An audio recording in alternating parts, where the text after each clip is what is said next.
Magandang araw, bagong Pilipinas.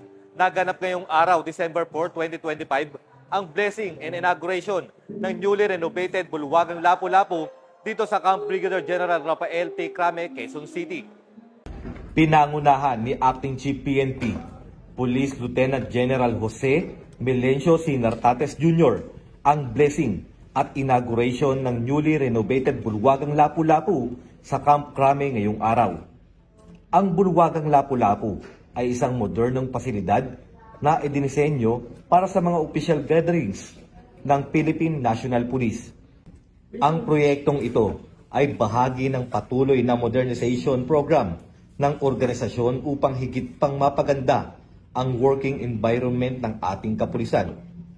Nagsimula ang programa sa ribbon cutting at unveiling of marker, kasunod ang blessing na pinamunuan ni Police Colonel Julius B. Cruz, Deputy Director ng Chaplain Service. Nagbigay naman ng warm welcome remarks si Police Brigadier General Bina H. Guzman, Acting Director ng Police Community Affairs and Development Group.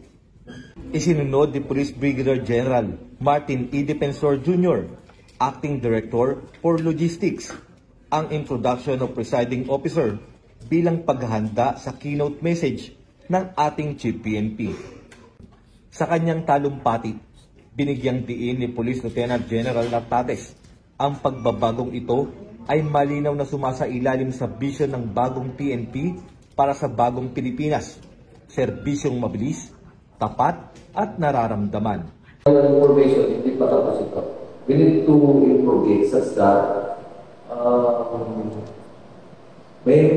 there are several activities of the PNP, and we are a dynamic one, lumalaki, Europe, consisting of 230,000 personnel.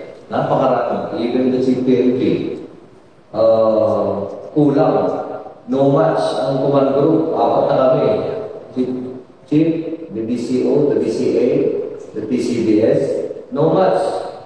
Kulang yung apat kami para sa TNDN to be with the several activities of the PNP in a daily basis. That's why my directorial staff pa.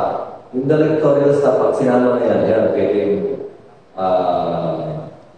makover yung mga activities. And so, with those type of activities, meetings, and other activities, kulang yung purpose natin. Kulang yung function hall natin sa taas and other areas. Kaya minsan nagre-relevant tayo. Such that, itong multipurpose na to ay suitable para i-improve such that activities like this and activities like conferences and others ay ma-accommodate natin. Ako ang inyong Police News Network Correspondent, Patrolman Lubimir Julian, alagad ng batas, tagataguyod ng Balitang Pulis.